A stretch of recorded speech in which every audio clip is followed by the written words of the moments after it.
नमस्कार दोस्तों, आज मैं आपको एकादशी व्रत में सुनी जाने वाली एगारस माता की कहानी सुनाने जा रही हूँ। प्रेम से बोलिए एगारस माता की जय हो, विष्णु भगवान की जय हो। एक नगर में एक सेठ रहता था। वह अपनी शादी के बाद नए वस्त्र पहनकर अपने पत्नी को लाने पहली बार ससुराल जा रहा था। रास्ते में उसने एक गाय को तालाब की ओर जाते देखा। वह गाय पानी पीने के लिए तालाब में उतर तो गई, लेकिन कीचड़ होने की वजह से वह तालाब से बाहर नहीं निकल पा रही थी। गाय ने उस आदमी को वहां से गुजरते देखा तो उसने आदमी से मदद के लिए कहा, लेकिन सेठ ने कहा कि मैं नया वस्त्र पहना हूँ और मैं अपने ससुराल जा रहा हूँ। अगर मैं तुम्हारी मदद करूँगा तो मेरे कपड़े गंदे हो जाएंगे।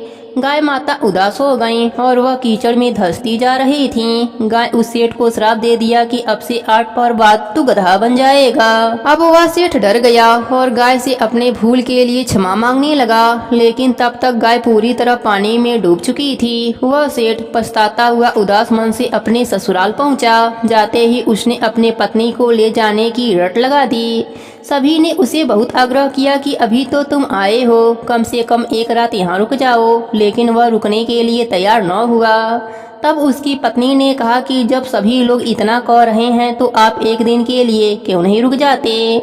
तब उसने अपने पत्नी को गाय के श्राप वाली बात बताई। उसकी पत्नी उसी वक्त अपने मायके से विदाई लेकर पति के साथ चल पड़ी। 8 पहर बाद वह आदमी गधा बन गया और पूरा दिन घर में पड़ा रहता। कुछ दिनों के बाद घर में खाने पीने के लाले पड़ गए। तब उसने अपने पत्नी से कहा कि मुझे लेकर बाहर मजदूरी करो।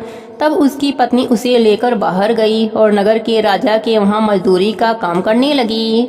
उसे वहाँ बोझ उठाते देख लोगों ने कहा कि तुम्हारे पास तो गधा है, फिर तुम बोझ क्यों उठा रही हो।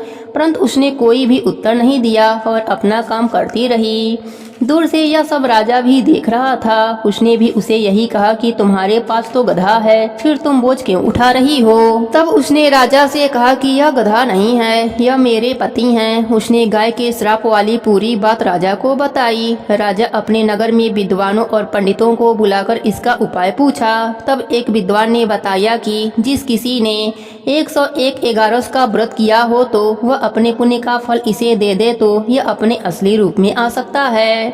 यहाँ हम आपको एगारस का अर्थ स्पष्ट कर देते हैं। 11 एकादशी व्रत रखने पर 1 एगारस पूरा होता है और 22 एकादशी का व्रत रखने पर 2 एगारस पूरा होता है। ऐसे ही जिसने 101 बार 11 एकादशी के व्रत किए हों, उसके पुण्य के फल से वह आदमी अपने असली रूप में आ जाएगा। राजा ने अपने पूरे नगर में घोषणा करा दी, लेकिन किसी ने भी पूरे 101 एगारस न किए थे।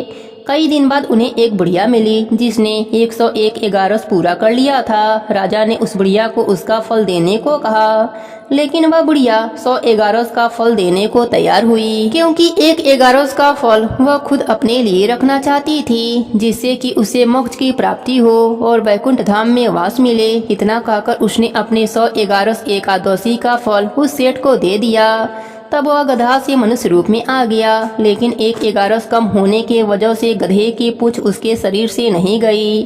एगारस व्रत की यह महिमा देखकर वह पति पत्नी एगारस व्रत करने का निर्णय लिया। दोनों पति पत्नी मिलकर एगारस का व्रत करने लगे। 1 एगारस पूरा होते ही सेठ की पूंछ गायब हो गई और एगारस माता की कृपा से उनका घर अन्य धन से भर गया। हे एगारस माता, जैसे आपने सेठ पर अपनी कृपा करी, वैसे ही अपने सभी भक्तों पर अपनी कृपा बनाए रखना। कहानी अधूरी हो तो पूरी करना, पूरी हो तो मान रखना, सबके व्रत को पूर्ण करना। प्रेम से बोलिए एगारस माता की जय हो, विष्णु भगवान की जय हो।